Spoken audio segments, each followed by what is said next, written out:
Hey guys, this is the Presto 22-inch extra large griddle.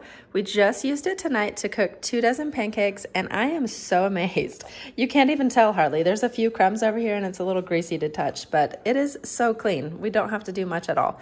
So you'll see in here the evidence. This pulls out. I don't think I put it in right.